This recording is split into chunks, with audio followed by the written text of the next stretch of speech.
बिस्मिल्लाहिर्रहमानिर्रहीम।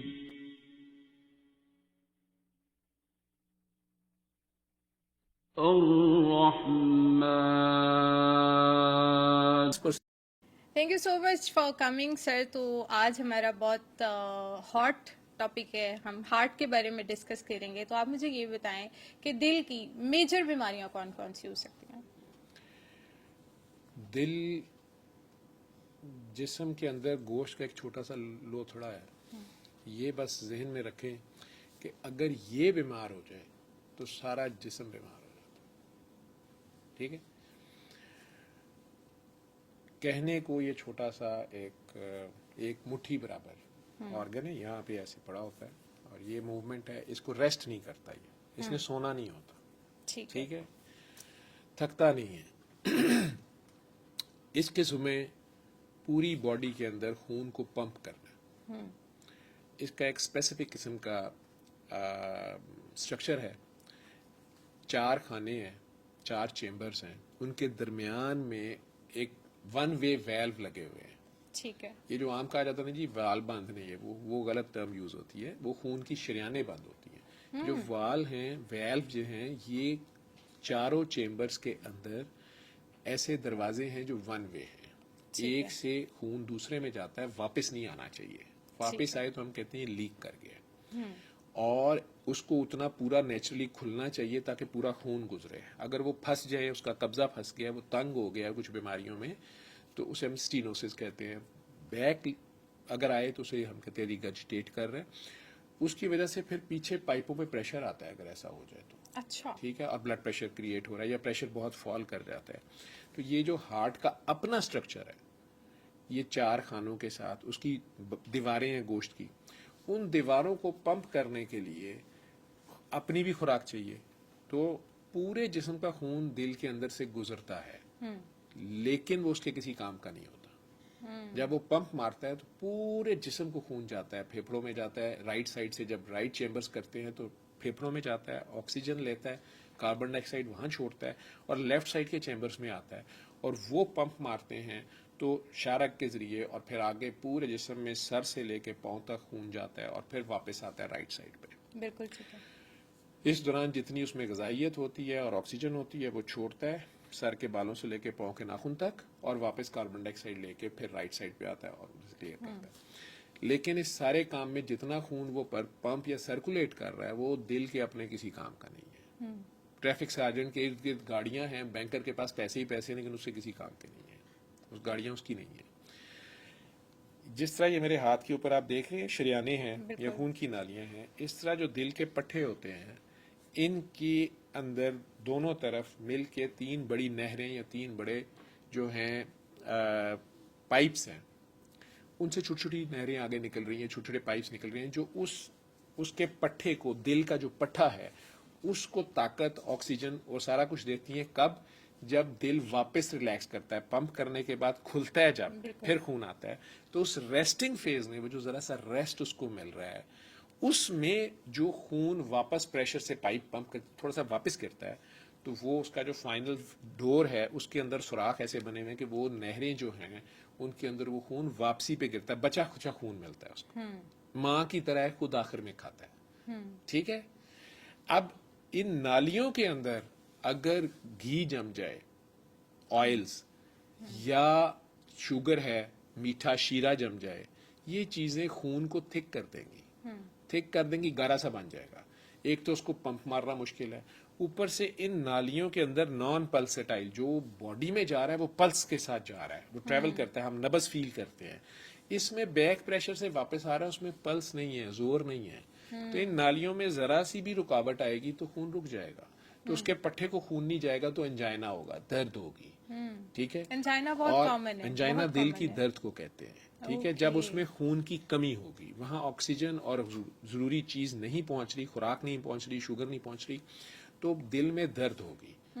और बदकिस्मती से अगर वो शुगर का मरीज है काफी सालों से, तो उसे दर्द भी नहीं होगा, उसे पता नहीं चलेगा कि उसे क्या करे, मुझे घबरा पड़ रहा है, लेकिन उसने हाथ यूं रखा होगा।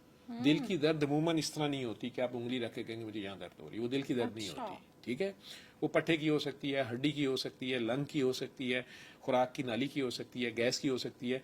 दिल की दर्द होगी तो उसने यूं हाथ रखा होगा, ये वो कहेगा यहाँ पे कुछ मुझे है, ठीक है।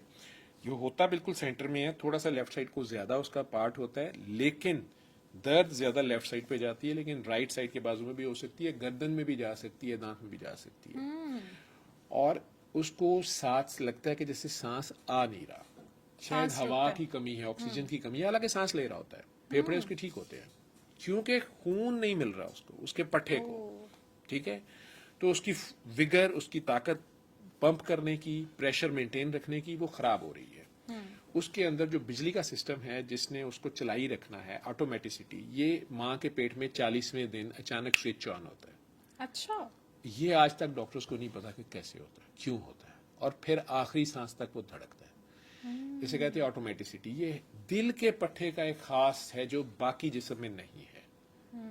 तो माँ के पेट में 40वें दिन रूह फूंकी जाती है, या फीटल एक्टिविटी डॉक्टर्स कहते हैं, दिल की कारकर्दगी शुरू हो गई है। हालांकि वो दिल उसका उस तरह काम नहीं कर रहा होता जो बाकी जिंदगी उसने काम करना है, उसमें से सिर्फ एक साइड से खून गुजर रहा होता है, माँ की ही ऑक्सीजन उसके काम आ रही होती है, माँ का खून ही यहाँ से उसके जो जुड़ी होती है पाइप माँ के साथ, उसकी प्लेसेंटा के साथ, उसके यूट्रस के अंदर, वो कॉर्ड में से माँ का ही खून आ रहा होता है। माँ के हार्ट की पंप बीट ही उसमें से उस स्पीड से गुजर रही होती है, वो भी साथ फड़फड़ा रहा होता है, एक्सरसाइज कर रहा होता है, लेकिन ये फीटल एक्टिविटी आ जाती है। अब जब वो बड़ा होता है, पैदा हो जाता है, और फिर कॉर्ड से कट जाता है, तो उसका हार्ट खुद पंप करना शुरू होता है, उसकी लेफ्ट साइड से भी सर्कुलेशन शुरू होती है, फेफड़े काम करना शुरू होते हैं, एक पूरा सिस्टम ऑन हो जाता है, इंजन ऑन हो गया, मशीन ऑन होगी, तो आखिरी सांस तक उसने करना है।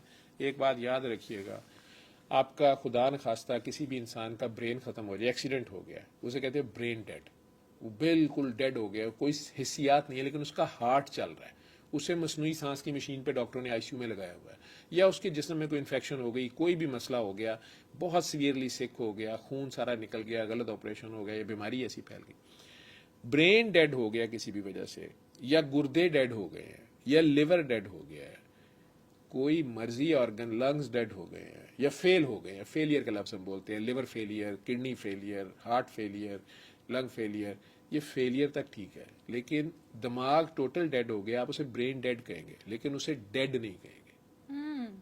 लेकिन हार्ट फेलियर वाले का जिस दिन दिल धड़कना रुक जाएगा, जिस दिन दिल की धड़कन रुक जाएगी, जिस टाइम पे रुकेगी, चाहे वो ब्रेन डेड 6 महीने से पड़ा हुआ था वेंटिलेटर पे, तो उसे डेड तब डिक्लेयर करेंगे जब दिल डेड हो जाए। हार्ट डेड हो गया, तो हार्ट जब दिल फेलियर डेड हो जाए, तो ए नबी ये मुर्दा हैं, इनके दिल मुर्दा है।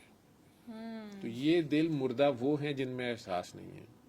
बिल्कुल सही है सर। मर्दों में जो है हार्ट डिजीज जरा रेशो ज्यादा होती है, औरतों में कभी मतलब बहुत रेयर होता है, कभी हम सुने कि हार्ट अटैक की वजह से डेथ हो गई, लेकिन मर्दों में ये चीज बहुत ज्यादा होती है, तो ऐसा क्यों होता है? मर्दों को अल्लाह ने दिल का दर्द दिया है, और औरतों को अल्लाह ने दर्द ज़ै या प्रेगनेंसी डिलीवरी की दर्द दी है। इसको ऐसे समझ लें, टिल द एज ऑफ मेनोपास 45-50, उसके बाद दोनों में बराबर है हार्ट डिजीज। जो हार्ट डिजीज आप कह रही हैं वो स्कीमिक हार्ट डिजीज कहलाती है, या कोरोनरी हार्ट डिजीज। जो दिल की नालियां हैं उन्हें कोरोनरी कहते हैं, जो दिल की अपनी नालियां हैं जो उसे खुराक देती हैं, उनके अंदर ब्लॉकेज अगर आए तो आम जुबान कहते वो जी वाल बनने, वाल नहीं बंद, उसकी दिल की नालियां बंद है। जो दिल की नालियां खून उसको देती हैं, उनमें कहीं ब्लॉकेज है, 90% से भी ज्यादा, उसकी जरूरत मिनिमम जरूरत के मुताबिक नहीं मिल रहा, तो फिर उसमें डॉक्टर्स दवाइयां भी देते हैं, ब्लड थिनर्स देते हैं, कोलेस्ट्रॉल और शुगर कंट्रोल करने की दवाइयां देते हैं, ब्लड प्रेशर ताकि हार्ट पे लोड ना पड़े, और अगर नहीं गुजारा होता एंटी एंजाइनल्स देते हैं, खून की नाली थोड़ी ढीली रहे, उसके अंदर से खून का फ्लो इजी रहे। लेकिन अगर नहीं होता तो फिर एंजियोग्राफी, एंजियोप्लास्टी की जाती है, स्टेंट्स डाले जाते हैं, या फाइनली बाईपास किया और जाता है। एंजियोप्लास्टी में डिफरेंस क्या है? ये खून की नालियों को मैप करना डाई दे के, कि उनका पहले तो पिक्चर सामने आए कि उसमें कहाँ कहाँ डक्का है और कितना है, ये एंजियोग्राफी है, उसको ग्राफ कर लिया आपने। ओके।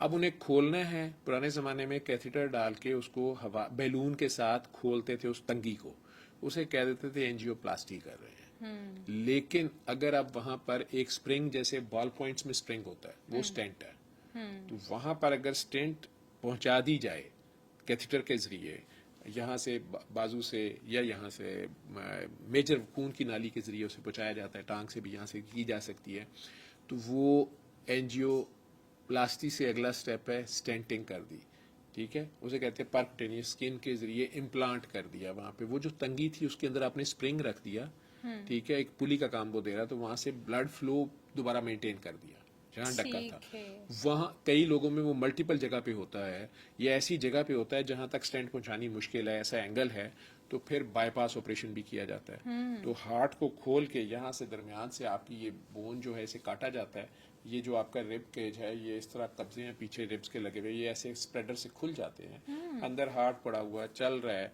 उसे स्लो डाउन किया जाता है, बॉडी को हम बिल्कुल कार्डियोप्लीजिया उसको बोलते हैं, या पोटेशियम का टीका लगा के बिल्कुल डेड स्लो करके ये रोक देते हैं, हार्ट लंग मशीन पे ले जाते हैं उसकी सर्कुलेशन, वो मशीन उसके ब्लड को एक नॉन पल्सराइड तरीके से चंद घंटे के लिए चलाती है, प्लस उसका बॉडी टेम्परेचर जो है वो 25 to 30 के नीचे ले जाते हैं। अब उसकी बॉडी की रिक्वायरमेंट ब्रेन से लेके किडनीज और जो जिन्हें हर वक्त खून चाहिए वो बिल्कुल फ्रीज हो जाते हैं।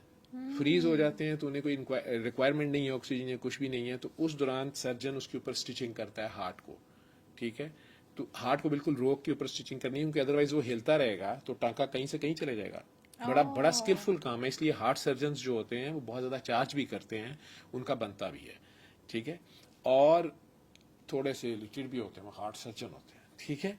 लेकिन अब इससे भी आगे टेक्निक्स आ गई हैं बीटिंग हार्ट पे, कि हार्ट बीट कर रहा है लेकिन उसे जरा स्लो डाउन कर लिया है, तो उस नाली को बाईपास, जैसे आप शहर की, अब लाहौर की आपने बाहर से ये रोड बनाई है, क्या इसे कहते हैं आप लोग, ये जो रिंग रोड बनाई है, जी जी तो जी बाहर से बाईपास कर दिया, हाई ट्रैफिक को रोक के जगह जगह से आपने बीच में ट्रैफिक और रास्ते दे दिए कि वहां आप जल्दी पहुंच जाते हैं। इसी तरह जिस नाली के अंदर ब्लॉकेज है तो उससे आगे ग्राफ लगा दिया, बड़े पाइप में एक लगाया, पाँव से शरेयान ले लेते हैं, बाजुओं से ले लेते हैं, उसमें भी वेन और आर्टीरियल ग्राफ्ट्स ले लेते हैं, या लेफ्ट साइड के मर्दों की इधर ब्रेस्ट को इतनी ब्लड सप्लाई नहीं चाहिए होती, नाली ये थोड़ी सी, उसको वहां से निकाल के लीमा और रीमा कहा जाता है, ये फिल्म एक्टर का नाम नहीं है, राइट इंटरनल मेमोरी और लेफ्ट इंटरनल मेमोरी आर्टरी, तो उन्हें ग्राफ्ट किया जाता है। ये अच्छा सर्जन या बड़ा सर्जन जो है, यानी उसने रीमा भी लगाई है और लीमा भी लगाई है, थोड़ा सा डिफिकल्ट काम होता है, और उसमें टाइम भी थोड़ा होना चाहिए, उसका ग्राफ टाइम भी देखा जाता है। ये नहीं है कि वो सारा दिन बैठ के सीधा कर ही करता रहे थे, 12 घंटे का बाईपास करके गए कि मैं बड़ा खूबसूरत ग्राफ लगाए ने।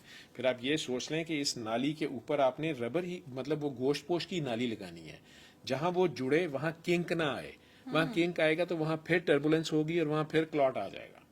तो डिस्चार्ज होने से, मरीज के घर से छुट्टी होने से पहले, ऑपरेशन के छुट्टी होने से पहले 20% ग्राफ बंद हो जाते थे, बाईपास फेलियर बहुत ज्यादा था, ठीक है, इसलिए एक्सट्रीम्स ऑफ एजेस पे या बहुत ही मुश्किल केसेस में किया जाता है। अब स्टेंटिंग को ज्यादा प्रेफर किया जाता है, इंटरनेशनल कार्डियोलॉजिस्ट उसको करते हैं, उससे पहले आप उसको दवाइयों के साथ भी मैनेज करने की कोशिश करते हैं, उससे पहले आवाम को बताया जाता है कि अगर वो हेल्दी लिविंग, हेल्दी डाइटिंग रखें और एक्सरसाइज रखें, ठीक है, तो वो इन बीमारी से, इस बीमारी से बच भी सकते हैं।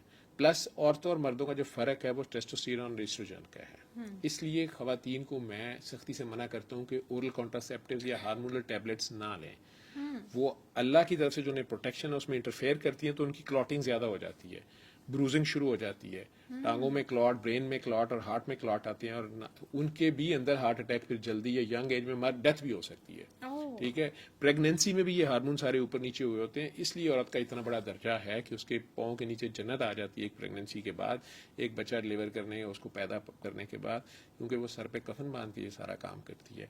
उस दौरान मर्द साहब के साथ बैलेंस ये किया गया कि उन्हें हार्ट अटैक हो सकता है, स्पेशली अगर वो चीट करें अपनी बीवी से, ठीक है, दो नंबरियों में जाए तो। बिल्कुल ठीक है सर। आपने बाईपास का जिक्र किया, तो आज से अगर 5-10 साल पहले देखें तो बाईपास को एक बहुत बड़ी सर्जरी समझा जाता था, लेकिन अब टेक्नोलॉजी शायद वास्ट हो गई है, या क्या रीजन है कि अब उसको ना उतनी बड़ी सर्जरी नहीं समझा जाता, और कहा जाता है नहीं अब तो भाई टेक्नोलॉजी बड़ी वास्ट है, अब आप आराम से करा लो, कोई इतना इश्यू नहीं है, जैसे हम आम घरों में बातें होती हैं। तो मुझे इसकी रियलिटी बताइएगा। नहीं नहीं, आराम से नहीं करा लो। अब बाईपास की तरफ सर्जन्स और डॉक्टर्स खुद कम जा रहे हैं, मजबूरी में जाते हैं अगर स्टेंटिंग नहीं हो सकती, इंटरवेंशन नहीं हो सकती, ठीक है, और पेशेंट सेलेक्ट भी किया जाता है, और कई बार हार्ट सर्जन रिफ्यूज कर देता है, वो कहता है कि नहीं नहीं आपको बाईपास का भी फायदा नहीं है, या मैं नहीं कर सकता, ये डिफ्यूज डिजीज है, सारी नालियां ही बंद है, मैंने कहाँ से इसको जाके बाईपास करना है। इसलिए वो भी कम है। लेकिन डेफिनेटली पोस्ट ऑपरेटिव केयर हमारे मुल्कों में, आईसीयू केयर बाद में, मैं 10 साल ये करता रहा हूँ, तो वो स्टैंडर्ड ऊपर आया है, बच्चे ज्यादा ट्रेन हो गए हैं, एनेस्थीसिया वाले ट्रेन हो गए हैं, परफ्यूनिस्ट ट्रेन हो गए हैं, और अच्छे सर्जन्स भी बाहर से आ गए, और जिन्होंने यहाँ से सीखा उन्होंने भी वक्त के साथ काफ़ी सीख लिया, तो वो स्टैंडर्ड और रिजल्ट्स अच्छे हुए हैं।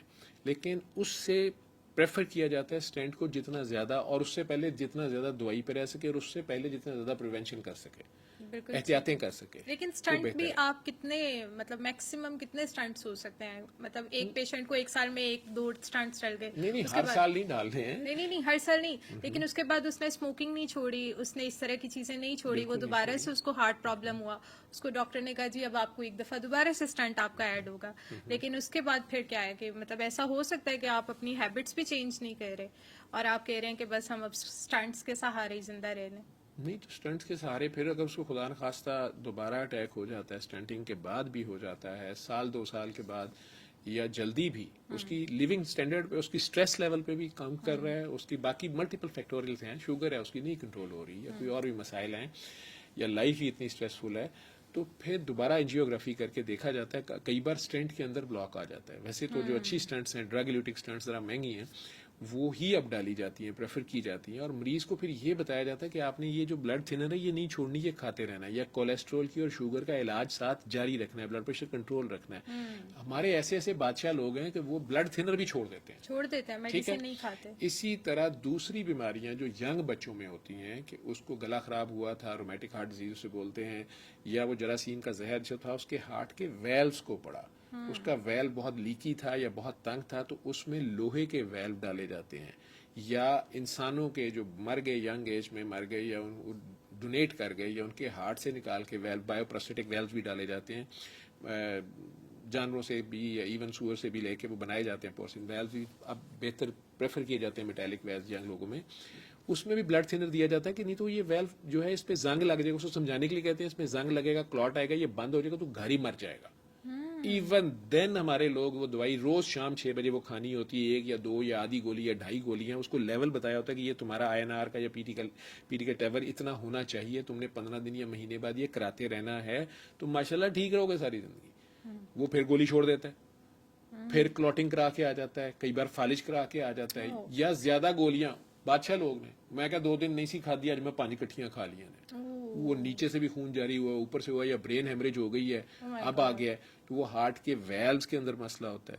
फिर बच्चों को पैदाइशी सुराख होता है, कहते हैं जी दिल च सुराख है, बिल्कुल ठीक बिल्कुल है। ऐसे। वो जो चारों खाने हैं, चारों बेडरूम है, उनके दरमियान में दीवारें हैं ना, वो छोटे बच्चों राइट और लेफ्ट हार्ट के दरमियान में कई बार सुराख होते हैं, कई ऊपर वाले 2 कमरों के दरमियान है तो उसका तो पता नहीं चलता, 40-50 साल की एज में जाके पता चलता है, नीचे वाला का जरा जल्दी मसाइल हो जाते हैं, फिर इनमें जरासीम जल्दी बैठते हैं, जहां पे भी गिरदाब बनेगा, भंवर बनेगा, खून घूमेगा, इकट्ठा होगा, तो वहां क्लॉटिंग होगी, वो कई बार क्लॉट आगे चला गया या उसमें जरासीम आ गया तो इन्फेक्शन बड़ी गंदी फैल जाती है।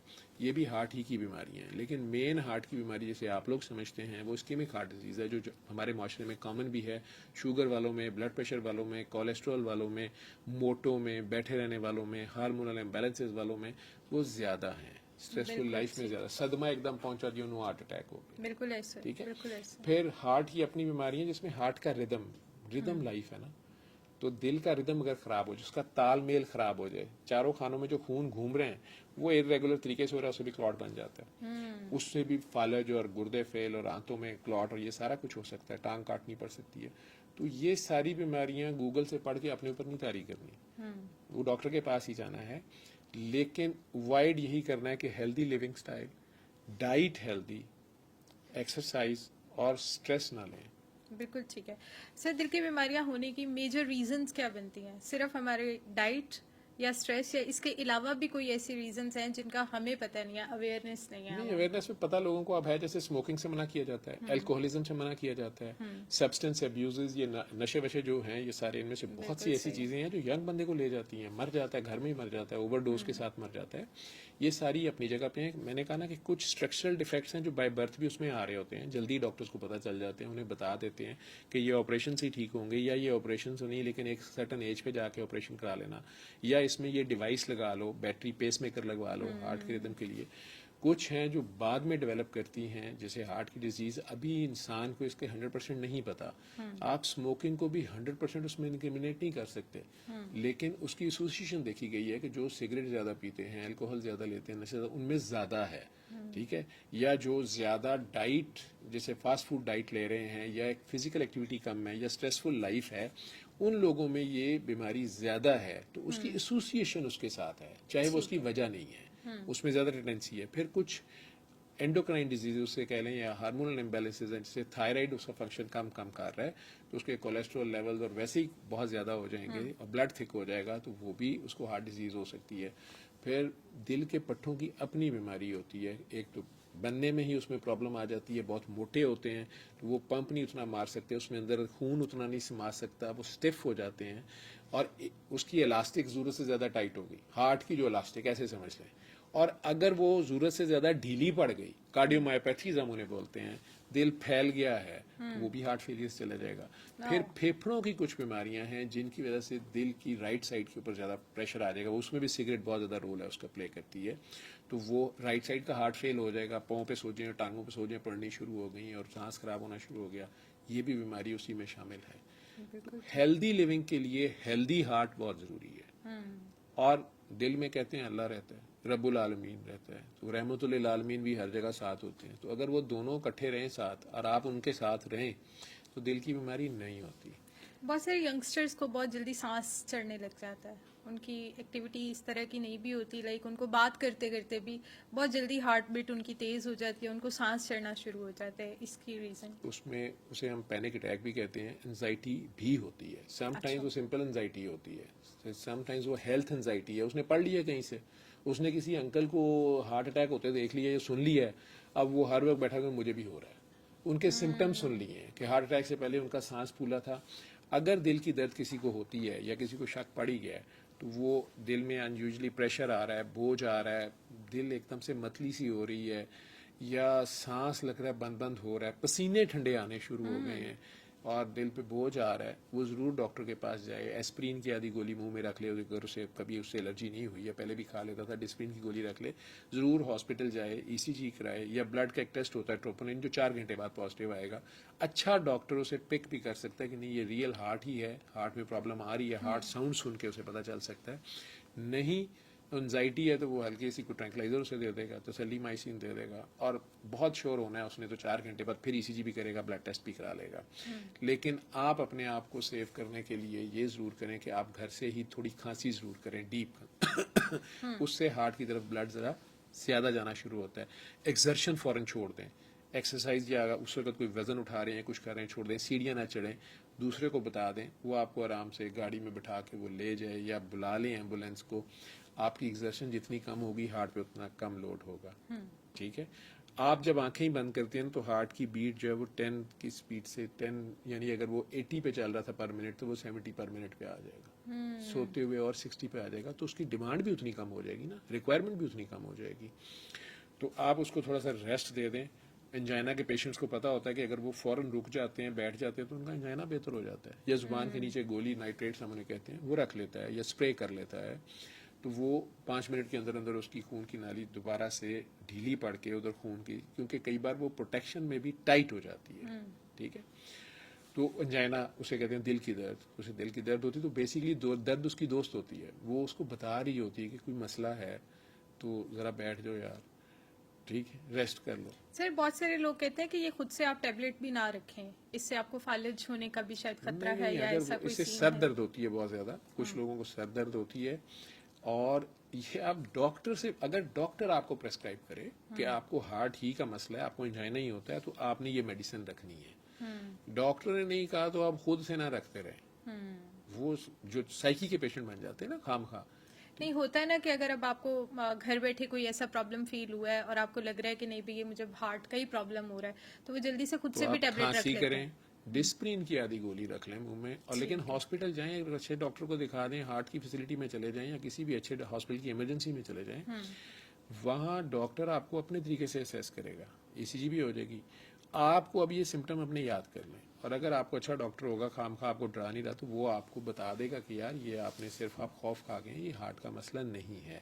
ऐसे लोग हैं जो उसके बावजूद नहीं मानते और पीछे पड़ के एंजियोग्राफी कराते हैं कि नहीं आप मेरी एंजियोग्राफी करें, ठीक है, और कई बार डॉक्टर्स कर देते हैं। और मेरे ऐसे पेशेंट्स भी मेरे पास आए हैं जिन्होंने 4-4 बार एंजियोग्राफी 6 महीने बाद कराई हुई है। डॉक्टर्स उसको कह रहे हैं कि यार ये 2 साल के लिए कम से कम ये तुम्हारी नालियां जो है ना, कम से कम इनमें कुछ चेंज आएगी भी ना तो 2 साल लगेंगे।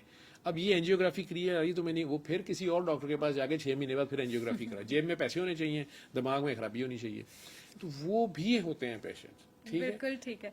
क्या हम अपनी डाइट में कुछ ऐसी चीजें ऐड कर सकते हैं जिससे हमारी दिल की सेहत अच्छी रह सके?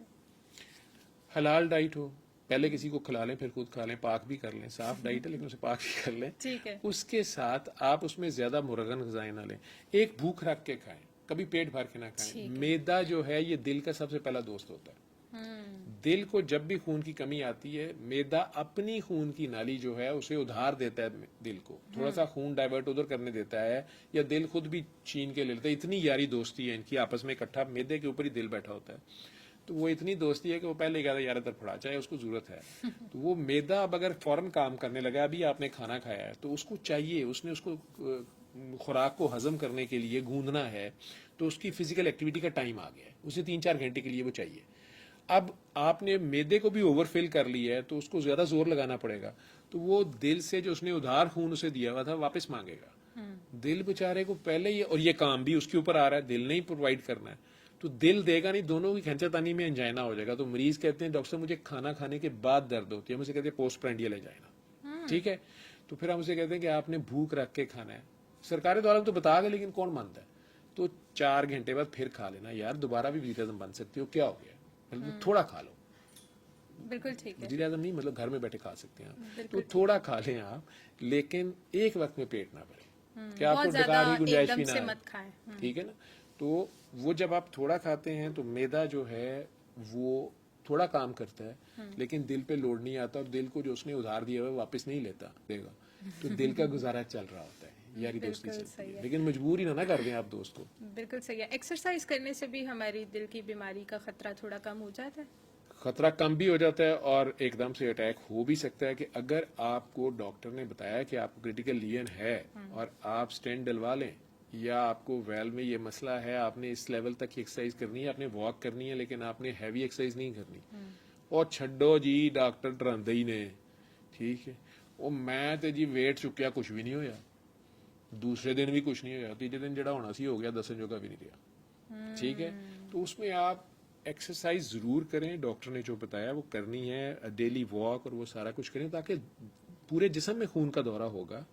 स्ट्रेस लेस लेके करें, स्ट्रेस लेंगे तो दिल बेचारा तो हाई अलर्ट पे ही रहेगा, उसको तो आराम का पहले नहीं मौका मिल रहा। ठीक है, इसलिए हम स्ट्रेस टेस्ट करते हैं, जो एक्सरसाइज ट्रेडमिल पे जो भगाते हैं, आप लोग तो ट्रेडमिल एक्सरसाइज के लिए यूज कर रही है ना, तो ट्रेडमिल जो मशीन पे हम भगाते हैं जिसे ETT कहते हैं, एक्सरसाइज टॉलरेंस टेस्ट, तो उस मरीज का किए इसलिए जाता है, या उसके साथ स्ट्रेस थैलियम कर लिया जाता है, डाई दे के भी हार्ट की इमेजेस लिए जाते हैं, कहाँ खून की कमी या ज्यादती है, और क्या इतनी है कि उसके अंदर कल को स्टेंट्स डाल के, या कुछ वो रिवर्सिबिलिटी उसमें है कि नहीं है, ठीक है, उसकी, या वो ऑलरेडी हार्ट का वो पोर्शन डेड हो चुका है, उसकी अब एंजियोप्लास्टी करने का या स्टेंट करने को फायदा नहीं। डॉक्टर्स ये टेस्ट करते हैं, उससे पहले स्ट्रेस टेस्ट इसलिए किया जाता है कि ये हार्ट कितनी स्ट्रेस को टॉलरेट करता है, कितनी स्ट्रेस पे जाके इसको एंजाइना हो जाता है, उस हिसाब से भी डॉक्टर उसको गाइड कर देते हैं कि आपने ये करना है, ये नहीं करना, या खुदा न खास्ता अभी आपको हार्ट अटैक हुआ है, आपने रेस्ट करना है, और आपकी डाइट्स जो हैं बहुत हैवी ना हो, आपकी मुरगन ना हो, जूद हजम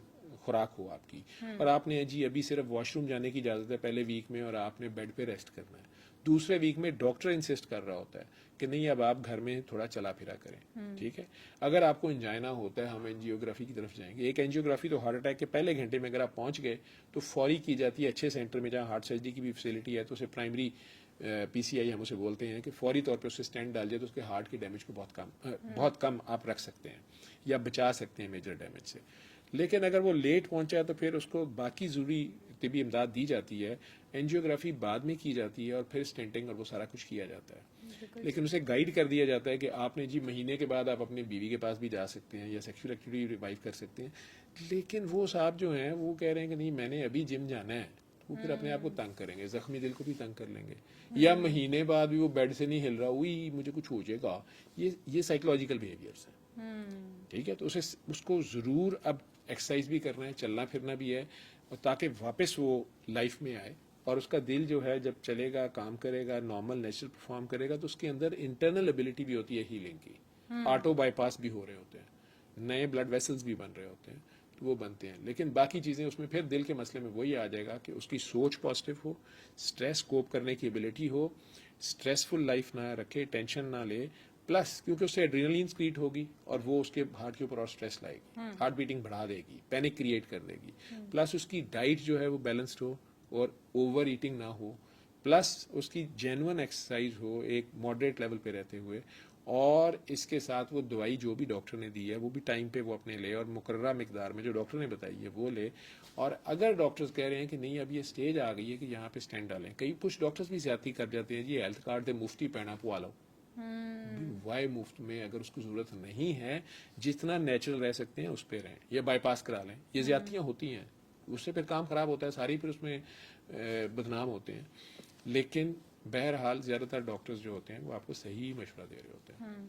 सर हाइपरटेंशन और कोलेस्ट्रॉल का क्या ताल्लुक है दिल की सेहत के साथ, क्या ये भी बहुत ज्यादा वही इंटरलिंक्ड ये है? चारों चीजें मैंने कहा ना कि आपको शुगर, आपको अपनी हेल्दी डाइट के साथ अपने कोलेस्ट्रॉल लेवल्स अगर हाई होंगे तो उसके अंदर क्लॉटिंग आएगी ना जल्दी, और ब्लड प्रेशर हाई होगा तो प्रेशर आएगा, तो ब्लड प्रेशर की दवाई भी उसने लेनी है। ये चारों चीजों को कंट्रोल करना पड़ेगा, उसके लाइफस्टाइल और डाइट को, उसके शुगर, ब्लड प्रेशर और कोलेस्ट्रॉल लेवल्स को, उसके मेटाबॉलिज्म जो है उसको भी कंट्रोल करना पड़ेगा, और अगर उसने सिगरेट पी रहा है तो उसको भी रोकना पड़ेगा उसको।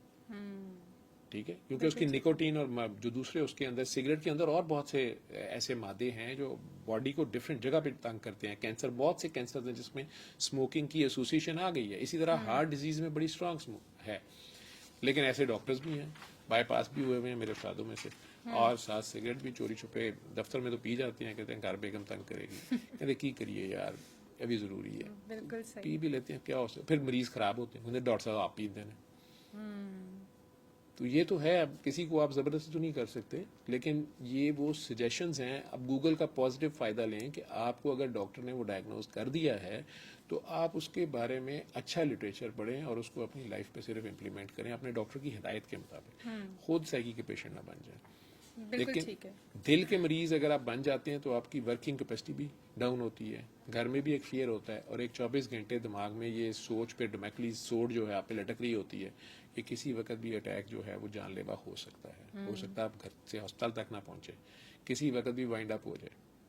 सर ये हार्ट अटैक और हार्ट फेलियर, इसका क्या मेजर डिस्क्रिमिनेशन क्या है? हार्ट अटैक वही है कि जब उसके अंदर खून की सप्लाई एकदम बंद हुई किसी खास पट्टे के, दिल के पट्टे के किसी एक खास पोर्शन को, तो उससे डेथ भी हो सकती है या दर्द शदीद हो सकती है। और हार्ट फेलियर ये है कि उसके बाद हार्ट की जो पंपिंग थी, जो उसका मेन फंक्शन है, वो अप टू द मार्क नहीं कर रहा। जब वो खून को पीछे से खींच के आगे, एक मोटर है वो पीछे से खींच के आगे सप्लाई नहीं कर रही, वो सर्कल नहीं चल रहा, तो ब्लड पीछे रुकेगा, खून के पाइपों में पीछे रुकेगा, तो खून जो ऑक्सीजन नहीं लेनी थी वो उतनी तेजी से शामिल नहीं होगी, और जो कार्बन डाइऑक्साइड वॉश होनी थी लंग्स में जाके वो उतनी तेजी से आगे नहीं जा रही। तो जो गंदे मादे हैं वो भी रुक रहे हैं, प्लस नया फ्रेश ऑक्सीजन और ग़िज़ाइयत उस तरह सप्लाई नहीं हो रही है, तेजी से खून का दौरा नहीं हो रहा है।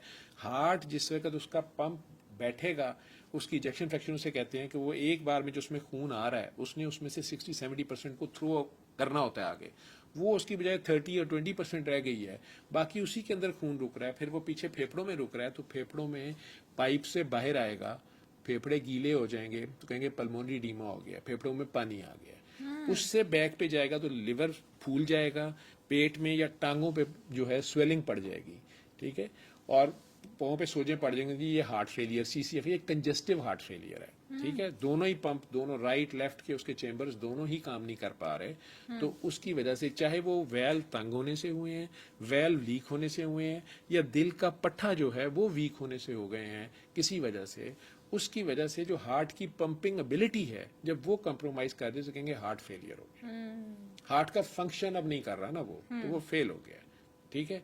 अगर वो फंक्शन ठीक कर रहा है, चाहे उसे दर्द शर्द हो रही है, चल फिर रहा है, तो वो फेलियर में नहीं है, उसे एंजाइना हो रहा है, और वो एंजाइना अगर आधे घंटे से ज्यादा प्रोलॉन्ग कर गया और दिल का पट्टा डेड हो गया तो उसे कहेंगे हार्ट अटैक हो गया। उस हार्ट अटैक से हार्ट फेलियर हो सकता है। ये दोनों बिल्कुल चीजें ठीक है सर। जब बच्चे पैदा होते हैं ना, वो बहुत सारी दिल की बीमारियों से मतलब कुछ बच्चे गुजरे होते हैं। लाइक जैसे आपने एक का तो जिक्र कर दिया कि दिल में सुराख होता है, दिल फैल जाता है। अक्सर हम सुनते हैं जी बच्चे का दिल ही बड़ा है।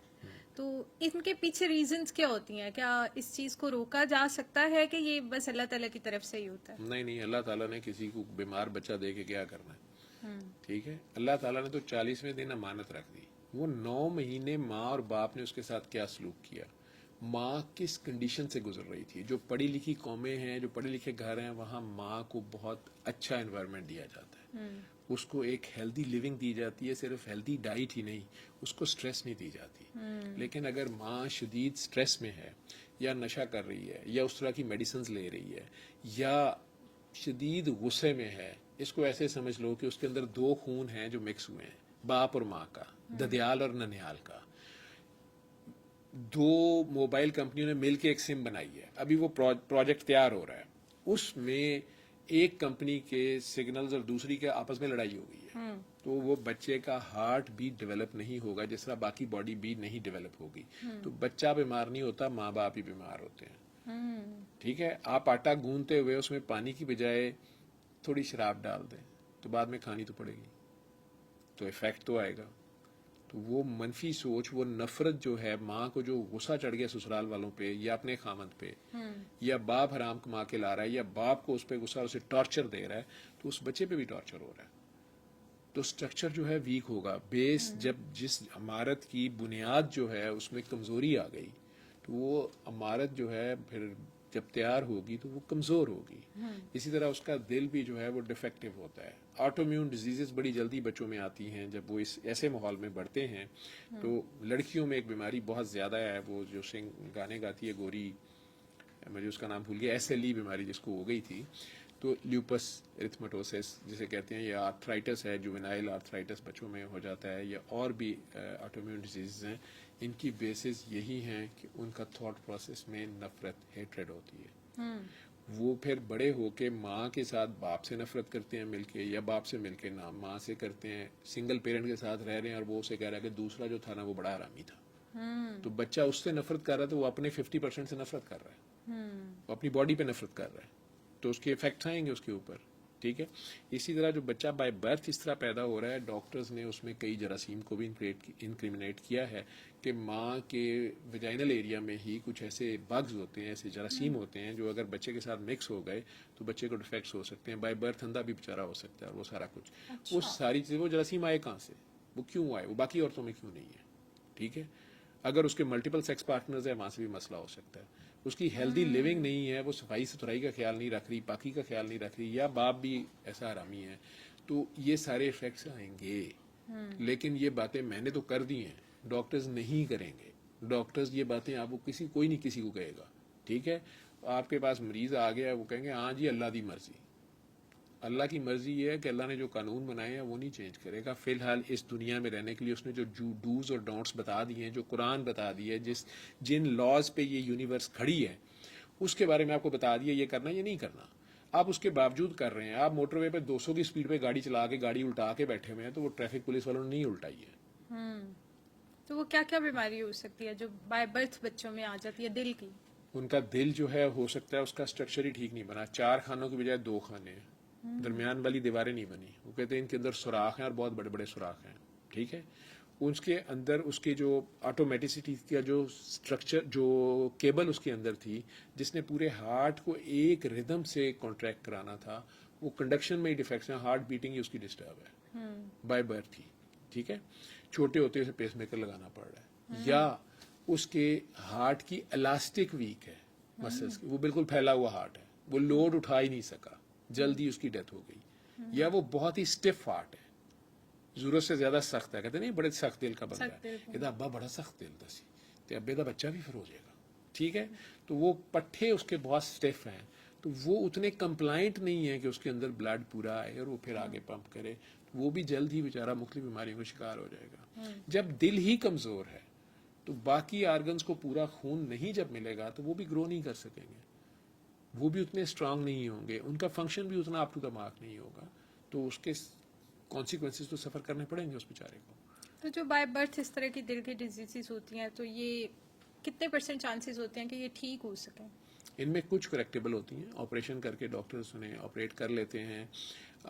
लेकिन ऑपरेट भी बहुत छोटी एज में नहीं करते आते हैं। कुछ बच्चों को जल्दी ऑपरेट किया जाता है, कुछ बहुत छोटी सी बीमारी होती है, जैसे अल्लाह ने ही निज़ाम रखा होता है कि उसके जो दिल की जो कि सिर्फ राइट साइड काम कर रही होती है और माँ का ही खून आ रहा होता है, तो वो लेफ्ट को बाईपास करके एक छोटा सा चैनल खुला होता है, हम उसे पेटेंट डक्टस आर्टीरियोसिस बोलते हैं, जो कि बर्थ के बाद बड़ी तेजी से बंद हो जाता है, लेफ्ट साइड अपना रोल ले लेती है। कुछ बच्चों में वो बंद नहीं होता, कुछ माँ दवाइयाँ ऐसी खा रही होती है या कोई हार्मोनल इम्बैलेंस ऐसा होता है कि वो नहीं बंद होती, तो बच्चे के अंदर वो अब जो उसकी माँ के पेट में 9 माह में उस चीज़ ने उसको फ़ायदा दिया था, अब वो उसको नुकसान दे रही है क्योंकि वो एबनॉर्मल है।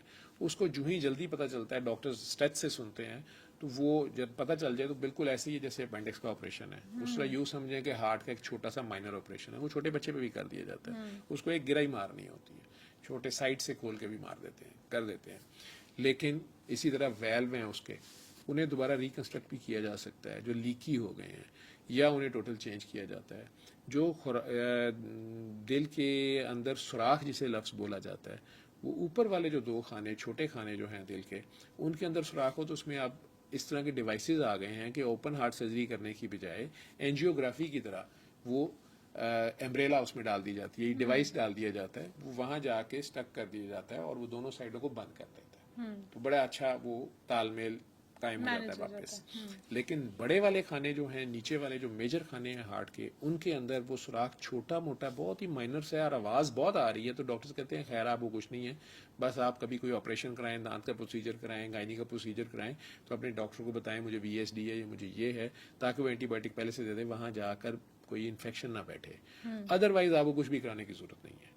लेकिन अगर वो ज़्यादा बड़ा सुराख है तो उसे फिर ओपन हार्ट सर्जरी से ही बंद किया जाता है, और जितनी जल्दी ऑपरेट किया जाए वो बेहतर होता है, ताकि लेफ्ट साइड के जो प्रेशर्स हैं वो राइट से ज़्यादा ही चाहिए होते हैं। अगर वो राइट साइड के प्रेशर्स वो मार खा खा के राइट साइड स्ट्रांग हो जाए और वो लेफ्ट को ब्लड फ्लो को ही ऑपोजिट कर दे, फिर ऑपरेशन करने का भी फ़ायदा नहीं होता। मरीज़ हर वक्त नीला रहता है, ऑक्सीजन उसकी बॉडी में पूरी नहीं जाती है, सूनर और लेटर उसने मरना ही होता है, उसे एजनमेकर सिंड्रोम बोलते हैं। तो इसलिए हार्ट के बड़े अच्छे डॉक्टर्स अब आ गए हैं बच्चों के। मैं नाम ले लेता हूँ, मेरे उस्तादों में मसूद सादिक साहब हैं। सो पाकिस्तान में पंजाब में ही इज़ पाइनियर और बड़ा अच्छा जेन्युइन इंसान, उसने बड़ी मेहनत की, पैसा भी उन्हें अल्लाह ने दिया होगा, लेकिन उन्होंने मेहनत बड़ी की बच्चों पे और सारा उसने इसमें काफ़ी काम किया। और जब यहाँ पर बच्चों की हार्ट सर्जरी नहीं हो रही थी तो इवन वो अच्छे सेंटर में लोगों को गाइड करते, कभी इंडिया चले जाएँ, आप वहाँ चले जाएँ, यहाँ पर भी वो अच्छे डॉक्टर्स जब आ गए तो उन्होंने वो भी किया, और भी लोग हैं, बड़ी अच्छी टीम। बिल्कुल ठीक है। लेकिन वो फ़ायदा तब है जब आप अच्छे डॉक्टर को दिखाएं, फिर उसकी एडवाइस को मानें, अपनी सोच तो पॉजिटिव कर लें। वो ठीक है, माँ बाप सूरह रहमान सुनेंगे तो बच्चा ठीक हो जाएगा, लेकिन कौन सुनता है? बिल्कुल ठीक है सर। आप क्या दिल की सेहत अच्छी रखने के लिए कोई स्पेसिफिक विटामिन या कोई सप्लीमेंट्स रेकमेंड करते हैं?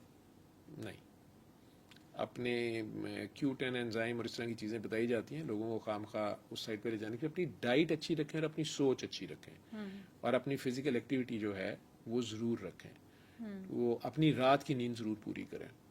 ठीक है, ये चीज़ें ठीक है। रखें। और सर अगर दिल का कोई प्रॉब्लम हो जाए, ठीक है, तो उसके अर्ली वार्निंग साइंस क्या हो सकते हैं? डिपेंड करता है, उसकी हार्ट बीट जो है वो इरेगुलर हो सकती है, उसको सांस फूलना शुरू होता है हार्ट वाले को, लेटने पे सांस खराब ज़्यादातर उसका होता है, बैठे बेहतर रहता है, लेटने पे खराब होता है, ये एक्सर्शन पे खराब होता है। ब्लड प्रेशर बहुत ज़्यादा या बहुत कम होना शुरू हो जाता है, तो वो उसे एक बार अच्छे डॉक्टर को, किसी भी अच्छे फिजिशियन को या हार्ट फिजिशियन को दिखा लेना चाहिए। अगर वो एक बार क्लियरेंस दे देते हैं तो फिर उस बात को मान लेना चाहिए, उसे साइकी का मरीज ना बन जाए। बिल्कुल ठीक है। तो सर कितने टाइम टेन्योर के बाद आपको एक दफ़ा अपना प्रॉपर कंप्लीटली चेकअप करवा लेना चाहिए, और किस एज ग्रुप में स्पेसिफिकली करवाना स्टार्ट कर देना चाहिए? अगर आप माशाल्लाह 30, 35, 40 साल की एज तक ठीक रहे हैं, आप कोई अच्छी स्पोर्ट्स भी करते थे, आपको कोई मसला नहीं हुआ, यू कैरी ऑन विद, 40 पे आके आप एक जनरल अपना हेल्थ चेक करवा सकते हैं, करवा लें आप, ठीक है। कई बार जॉब पे कर दिया जाता है, और आप जब नई जॉब लेते हैं तब भी आपके टेस्ट होते हैं, सारा कुछ होता है, वो ठीक ही होता है। लेकिन अगर आपको कोई भी सिम्टम्स इस तरह के आने शुरू हुए हैं कि अनयूजुअल किस्म का सांस फूल रहा है चलने से, जितना आप पहले चल रहे थे उससे नहीं चला जा रहा है, दिल पे बोझ सा पड़ता है, तो वो आप ज़रूर एक बार चेकअप करवा लें अपना, और अपने शुगर लेवल्स, अपने कोलेस्ट्रॉल लेवल्स 14 घंटे के फास्ट के बाद अपने ब्लड कोलेस्ट्रॉल लेवल्स वो आप करवा लें। अगर वो सारा कुछ ठीक है, सिगरेट भी आप नहीं पीते, नशा भी आप नहीं करते, किसी से आपकी कोई दुश्मनियाँ भी नहीं हैं और आपकी थॉट प्रोसेस भी अच्छा है, तो फिर आपको ज़रूर कोई स्ट्रेस ऐसी है बैक ऑफ माइंड में जो आपको तंग कर रही है या आपकी एंजाइटी ऐसी है, वो हो सकती है। फिर वो हम आखिर में रखते हैं। और आपकी हार्ट का जैसे अल्ट्रासाउंड है उसे इको बोलते हैं, इकोकार्डियोग्राफी की है डॉक्टर ने, स्ट्रक्चरल डिफेक्ट कोई नहीं है आपका, ईसीजी आपकी ठीक है। स्टिल अगर आप बहुत ही हैं कॉशियस तो फिर आपकी सीटी एंजियो अब आ गया, हार्ट का सीटी स्कैन कर लिया जाता है, उसमें एंजियोग्राफी के बगैर ही, सुई लगाए बगैर आपको पता चल जाता है। स्टिल अगर आप बहुत ही हैं तो फिर गोल्ड स्टैंडर्ड ये है कि एंजियोग्राफी कर ली जाए, उसी खून की नालियों को भी अंदर से देख लिया जाए, मैप आउट कर लिया जाए, इसमें कोई ब्लॉक नहीं है। उसके बावजूद भी ऐसे मरीज हैं कि उसके बावजूद कहते हैं डॉक्टर साहब तो नहीं समझ आ रही, मैंने दिल का मसला है। ठीक है सर, हार्ट की हेल्थ अच्छी रखने के लिए क्या कोई आप प्रैक्टिकल टिप्स ऐसी देना चाहें? अपनी सोच अच्छी रखें, ठीक है, इसके अपनी अलावा? सोच मुस्बत रखें, ठीक है। अपने मालिक से जुड़ के रखें, आपने जो भी उसका नाम रखा हुआ है, मुखलिस रहें, सिंसियर रहें, आप किसी की आ ना लें, किसी को आप तंग ना करें, आपको नहीं तंग करता, और कोई करेगा तो अल्लाह देख लेगा। बिल्कुल ठीक है। डायबिटीज के पेशेंट्स के बारे में कहा जाता है कि इनको हार्ट अटैक होता है ना तो इनको पता नहीं चलता, तो ऐसा क्यों कहा जाता है और इनके अर्ली वार्निंग साइंस क्या हो सकता है? शुगर का मरीज जिसको शुगर हुए कुछ 4-5 साल हो गए हैं और चाहे उसने कंट्रोल भी रखी है लेकिन मोटापा है, वेट रिड्यूस नहीं किया, एक्सरसाइज नहीं किया, कोलेस्ट्रॉल भी साथ है, या थायराइड भी उसका ठीक नहीं काम कर रहा है, या ब्लड प्रेशर हाई है, या सिगरेट नहीं छोड़, वट लेकिन शुगर के साथ उसकी जो नर्व्स हैं जिन्होंने उसको सिग्नल्स देने होते हैं, दर्द के पाँव सुन्न हो जाते हैं उनके, बिल्कुल इसी तरह यूं समझ लें उनका दिल सुन्न हो जाता है। तो उन्हें दर्द हो रही होती है, उन्हें फील नहीं हो रही दर्द, जो खून की कमी है दिल की नाली में वो है, लेकिन उन्हें दर्द नहीं हो रही, यानी उस तरह उन्हें दर्द फील नहीं हो रही। ठीक है, सिग्नल आ रहा है, उसको परसीव नहीं कर रहा वो दर्द की जिसने सिग्नल्स लेके जाने थे वो नर्व जो है वो सुनमुन बुकमुन उम्यून हो गई है। ठीक है, अब उसने उसका हाल ही, लेकिन उसको होगा तो सही कुछ, तो एक तो कई बार तो सडन डेथ हो जाती है, उसको पता ही नहीं होता, वो बैठा ट्रैंक्लाइजर खा रहा होता है, वेलियम खा लो जी, दूसरा मशवरा दे रहा हो लेग्जोटा खा यार, ठीक है, लेकिन उसको कहना घबरा पै रहे हैं। अच्छा, ये घबरा का अगर कोई भी डॉक्टर सुन रहे हैं मुझे इसकी अच्छी अंग्रेजी जरूर बताएं। ठीक है, हमें नहीं समझ आती, हाउस जॉब से सुनना शुरू किया था, मरीज के अंदर घबरा पै रहा है। ठीक है, तो घबरा कई सिचुएशंस में पड़ रहा होता है, लेकिन शुगर के मरीज को दिल की, मैंने फिर कहूंगा कि उसको इस जगह के ऊपर बोझ फील हो रहा होता है, उसका सांस बंद बंद हो रहा है, दर्द नहीं हो रही, सांस उसको लग रहा है बंद हो रहा है। ठीक है, अचानक से हो रहा है, ठंडे पसीने आने शुरू हो जाएंगे। ठीक, उसके चेहरे की रंगत दूसरों को नजर आएगी कि इसकी हीमोग्लोबिन वैसे तो 15 है, ये माशाल्लाह आटा कट्टा है, इस वक्त तो ऐसे हो गए जैसे इसकी 2 भी हीमोग्लोबिन नहीं है या 5 नहीं है, पैलर बोलते हैं हम उसको।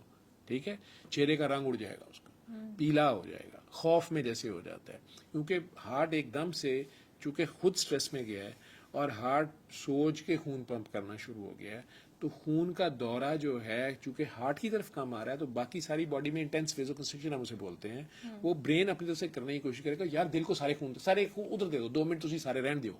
ठीक है, तो स्किन भी पीली और ठंडी पड़ जाएगी, कोल्ड एंड क्लेमी हो जाएगा, ठंडे पसीने आने शुरू हो जाएंगे, मतली सी शुरू हो जाएगी। ठीक है, उल्टी भी आ सकती है। ठीक, और लगेगा जैसे सांस यहाँ से बंद है, ये शायद हवा नहीं है कमरे में, ऑक्सीजन शायद बंद है। बाजुओं को लगेगा जैसे किसी ने कड़े पहना दिए हैं, दोनों बाजू शायद हैवी हो गए हैं, या लेफ्ट वाला पर्टिकुलरली, क्योंकि ये खून की नाली दोनों आपस में शेयर कर रहे होते हैं, या नर्व इधर की इकट्ठी होती है, तो या गर्दन में जा रहा है, दाढ़ में भी कई बार दर्द सी जा रही होती है, वो समझता मेरे दाढ़ में दर्द है। तो ये शुगर वाले को इस तरह के साइन आ रहे होते हैं। अगर उसकी शुगर भी हाई है तो और मसला हो रहा होगा, नज़र भी थोड़ी सी धुंधली हो रही होगी, वट जो भी है, या शुगर ठीक है, वो यार शुगर इस टाइम ठीक है, लेकिन उसने ओवर द ईयर्स जो खून की नालियों में पंगा डालना था तो किसी एक नाली में वो धक्का ज्यादा हो गया, तो दर्द नहीं उसको फील हो रही, लेकिन उसको बाकी सारे वार्निंग साइंस आ रहे हैं। खांसी करे और हॉस्पिटल जाए और ईसीजी कराए, सिर्फ घबरा का इलाज ना करता रहे। ਕਿਸੇ ਦਾ ਕੀਤਾ ਕਰਾਇਆ ਨਹੀਂ ਹੈਗਾ, ਉਹ ਕਿਸੇ ਨੇ ਕੀਤਾ ਕਰਾਇਆ, ਉਹਨੇ ਨਜ਼ਰ ਲਾਤੀ, ਇਹਨੇ ਹੁਣੇ ਹੀ ਕਿਹਾ ਸੀ ਇਹ ਤੁਸੀਂ ਬੜਾ ਖਾਂਦੇ ਹੋ। ठीक है, मियाँ साहब तुसी तो खाते हो पता ही नहीं लगता। ठीक है, तो वो हार्ट अटैक हो रहा होता है, मौत पड़ रही होती है, यानी पड़ सकती है, तो वो फौरन जाए ईसीजी कराए और हार्ट के डॉक्टर को या किसी भी डॉक्टर, अच्छे डॉक्टर को इमरजेंसी में चेक कराए, तो मैंने कहा कि ब्लड टेस्ट फिर किया जाएगा, ट्रोपोनिन आई का टेस्ट शुरू में भी कर लिया जाएगा और 4 घंटे बाद फिर कई बार किया जाता है कि क्या वो लेवल्स ऊपर आ रहे हैं, तो उससे कंपैरेटिव से भी पता चल जाता है। लेकिन अलामात ये हैं जो मैंने आपको बताई। बिल्कुल ठीक है। Thank you so much sir, thank you very much.